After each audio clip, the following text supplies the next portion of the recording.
پرویز الہی صاحب کا ذکر کر لیتے ہیں، پنجاب کے سابق وزیر اعلیٰ، بڑی وزادار شخصیت. اور جب وہ آئے پی ٹی آئی میں تو یہ کہا گیا کہ اپنی جگہ بنانے کے لیے آئے ہیں، یہ چھوڑ جائیں گے. اور جو لوگ وفاؤں کا دم بھرتے تھے وہ یوں بھاگے کہ روزانہ کی بنیاد پر درجنوں کے حساب سے وہ دانے ادھر جا کے گرے ہیں. لیکن پرویز الہی اپنی جگہ پہ ڈٹے رہے. تو پھر یہ کہا گیا نہیں جی یہ بھی کوئی اور وجہ ہی ہے، بس پارٹی پہ قبضہ کرنا چاہتے ہیں. لیکن انہوں نے ایک اسٹیٹمنٹ دی ہے، میں بعد میں جو گفتگو ہے وہ اس پر میں تفصیل لوں گا عمران کا بھی. ذرا وہ جو اسٹیٹمنٹ ہے کچھ پرانی ہے لیکن وہ اگر سنوا سکیں آپ ایاز صاحب. تقریباً 10 دن بعد میں نے آپ لوگوں کی شکل دیکھی ہے اور 10 دن میں مجھے کچھ پتہ نہیں ہے کہ بات کیا ہو رہا ہے. اور بالکل سننا سیل ہے، نہ وہاں بجلی ہے، نہ صحیح طور پہ کھانا شیل کا دے رہے ہیں. اور سخت میرے پاؤں ابھی بھی چھوٹے ہوئے. اور کارڈیالوجی جب میں گیا ہوں تو وہاں انہوں نے میکسیمم تھوڑے ٹائم میں مجھے نکال لیں اور وہاں سے بلایا اور بالکل نہ علاج کرنے دے رہے، نہ ملاقاتیں کرنے دے رہے، گھر والوں سے بھی ملاقات بند. اور دوسرا جو ہے نا کورٹ میں بھی میں نے اپلائی کیا ہوا ہے بی کلاس بھی نہیں. اور یہ ساری چیزیں ہیں جو کہ میرا رائٹ ہے. یہ اچھا پھر کیس کیا ہے؟ صرف اینٹی کرپشن کیس ہے. کون سا کوئی اور ایسا ہوا میں کسی بات اور گھروں والوں سے بھی ملاقات بات. اچھا چوہدری صاحب یہ جو آج کل پریس کانفرنس کا سلسلہ ہو رہا ہے، کوئی آپ بھی اس طرح کی press conference P T I کی چھوڑنے کا ارادہ؟ یار مجھے ملنے نہیں دیا جا رہا کسی کو. پریس کانفرنس کر رہے ہاں میڈیا سے پہلی دفعہ آپ کو میں مل رہا ہوں.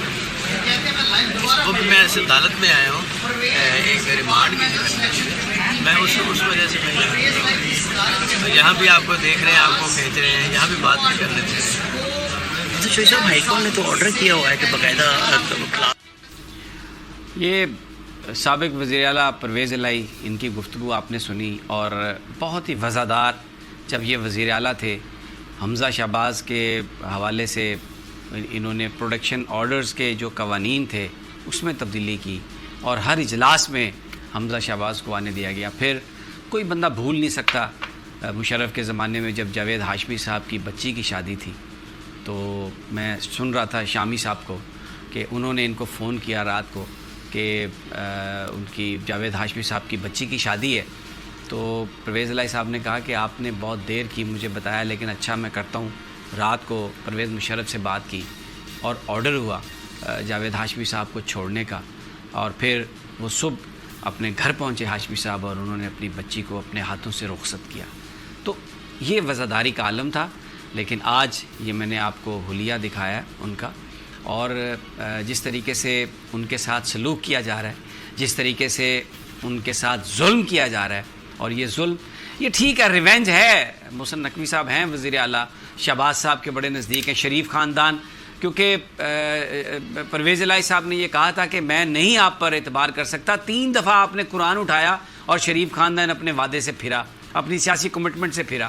اور میں آپ کو اور بھی بات بتا دوں، جب چودھری صاحبان جب پرویز الہی صاحب کا دور تھا تو چودھری شجاعت صاحب فیسیلیٹیٹ کرتے تھے اور محترمہ کلثوم نواز صاحب کے حوالے سے اور جو اس وقت یہاں پر جو انہوں نے تحریک چلائی اور پھر اس کے بعد جب نواز شریف صاحب کے والد کا انتقال ہوا تو وہ اس سارے معاملے میں. لیکن وہ کہتے ہیں نا کہ بس جو دوستی ہے وہ ان لوگوں سے لگانی چاہیے جو کچھ احسان کو یاد رکھیں اور جو کچھ کریکٹر والے ہوں.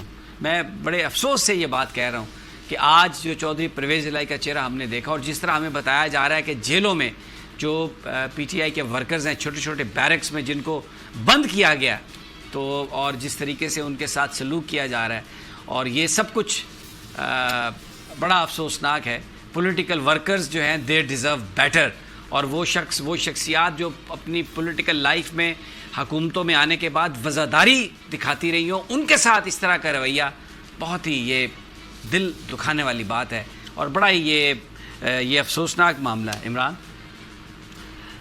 دیکھیں سمیع صاحب، اگر ہم ماضی میں جائیں تو یہ کہنا بڑا آسان ہے کہ یہ مکافات عمل ہے. اور جو آپ نے وزاداری کی بات کی تو میرے خیال سے پرویز الہی صاحب کی جو وزاداری کی بات کی جاتی ہے اس کے پیچھے چودھری شجاعت حسین ہوا کرتے تھے. اگر اپنے سیاسی مخالفین کے ساتھ پرویز الہی کا رویہ بڑا شائستہ ہوتا تھا، انہیں اکاموڈیٹ کرتے تھے، انہیں فیسیلیٹیٹ کرتے تھے، اس کے پیچھے جو سوچ تھی وہ چودھری شجاعت حسین کی ہوا کرتی تھی. لیکن قطع نظر کہ ماضی میں کیا ہوتا رہا، پرویز الہی صاحب جب پنجاب کے وزیر اعلیٰ تھے، ان کے اس دور میں 2003 سے لے کے 2008 میں ہمارے علاقے کے ایم این اے کے ساتھ کس طرح سے انتقام لیا گیا. یہاں راولپنڈی سے انہیں گھسیٹ کے کس طریقے سے بھاولپور پہنچایا گیا، سمے سٹھے کے تھانے میں رکھا گیا، وہ سب سارا ہم نے اپنے آنکھوں کے ساتھ دیکھا. تب انہیں بھی اپنے رشتہ داروں کے ساتھ پرویز الہی صاحب نہیں ملنے دے رہے تھے، اجازت نہیں دے رہے تھے. لیکن اس ماضی کی بحث میں جائے بغیر اب دیکھیں کہ پرویز الہی صاحب کی جو حالت ہے وہ سب کے سامنے ہے. یہ آج جو ان کی پوزیشن ہے، جو ان کی ایک اپیرنس نظر آ رہی تھی، یہ کچھ دن پہلے نہیں تھی. کچھ دن پہلے جب یہ عدالتوں میں آ رہے تھے، بڑے اچھے سوٹ میں آتے تھے، واسکٹ میں آتے تھے اور بڑے اسپیک اینڈ اسپین نظر آتے تھے. لیکن آج صورتحال اس سے مختلف نظر آئی. مطلب افسوس ہوا آج جو چودھری پرویز الہی صاحب کی جو حالت تھی، ایسا نہیں ہونا چاہیے. پاکستان کا آپ نے کہا اس سے پہلے جو پرویز الہی صاحب نے جس کے لیے بھی جو بھی اچھی چیزیں کی ہیں، اس کے پیچھے ایک سوچ تھی، وہ چودھری شجاعت صاحب کی تھی. آپ یہ بات اتنے وثوق سے کیسے کہہ سکتے ہیں؟ میں نے آپ کو مثال دی. یہ تو اس میں آپ کیسے اس چیز کو ڈیفائن کر سکتے ہیں کہ اس کے پیچھے چودھری شجاعت صاحب تھے؟ It can be any one. دیکھیں یہ میں آپ کو بات کر رہا ہوں نا کہ اس میں پرویز الہی صاحب، جب میں نے کہا کہ ماضی میں وہ انتقامی سیاست کے اوپر یقین رکھتے ہیں، ہم نے اپنے ایم این اے کو ان کے ہاتھوں جو ہے رگڑا کھاتے ہوئے دیکھا ہے. اور ان کے ساتھ کون کون لوگ تھے مجھے اس کا بھی ذاتی طور پہ علم ہے. ٹھیک ہے، ہوا ہوگا، لیکن اس ٹائم کا ماضی میں نہیں جاتے. لیکن ماضی میں جو ہوا، جو ہو رہا ہے وہ بالکل نہیں ہونا چاہیے. اب صحیح نہیں ہو رہا، یہ نہیں ہونا چاہیے. یہ روایت ختم ہونی چاہیے، لوگوں کا احترام ہونا چاہیے. ٹھیک ہے آپ نے پکڑا ہے، لیکن پکڑنے کے باوجود الزام نہیں ثابت ہوا. الزام نہیں ثابت ہوا. الزام تو جب ثابت ہوگا وہ تب مجرم بنے گا، ابھی ملزم ہے. تب تک جب تک الزام نہیں ثابت ہوتا ان کے تمام رائٹس ہیں. میں مطلب یہ کہہ رہا تھا کہ چند دن پہلے جب پیش کیے گئے تھے اچھی حالت میں تھے، ابھی پچھلے چند دنوں سے کے بعد جو چینج ہم نے دیکھا ہے کہ آج بڑی بری حالت میں ان کو پیش کیا گیا. آپ کا پوائنٹ بالکل سمجھ میں آیا. شیرازی صاحب السلام علیکم، پشاور سے ہمارے ساتھ ہیں. السلام علیکم. جی سمیع بھائی بڑی خبریں عجیب و غریب آ رہی ہیں وہاں سے کہ وہ اپنا جو غلام ولی صاحب ہیں بغاوت ہو گئی ہے. میں آج نون لیگ کے جو رہنما ہیں ان کو دیکھ رہا تھا، وہ کہہ رہے تھے کہ یہ فارغ کریں غلام ولی صاحب کو، یہ تو مولانا فضل الرحمان کا دور آ گیا اور پرانے لوگوں کو لے آئے ہیں، وہ مدارس آباد کر رہے ہیں اور سارا وہی سلسلہ چل گیا. اور اے این پی والے بھی کہہ رہے ہیں کہ جناب یہ گورنر صاحب کو ہٹائیں، کیونکہ سنا ہے ہر چیز، وزارتیں بھی بک گئیں اور بھی پورا کے پی کے بک گیا بھائی جان، سیل پہ لگا ہوا ہے. آپ نے بھی کچھ خریدا جناب شیرازی صاحب؟ میرے خیال میں جی ہم اور آپ جیسے صحابی سمیع بھائی، وہ ہم تو لوگوں کے لیے لڑتے رہتے ہیں، آخر میں جب پیچھے مڑ کے دیکھتے ہیں تو ساروں نے منہ ادھر کیا ہوتا ہے. تو خیر ہمیں تو کوئی میرے خیال میں شاید کچھ حاصل وصول نہیں ہے. لیکن آپ کی بات بالکل درست ہے. جو عوامی نیشنل پارٹی کے صوبائی صدر ہیں احمد ولی، وہ ملے وزیر اعظم شہباز شریف صاحب سے، انہوں نے ایک لسٹ دی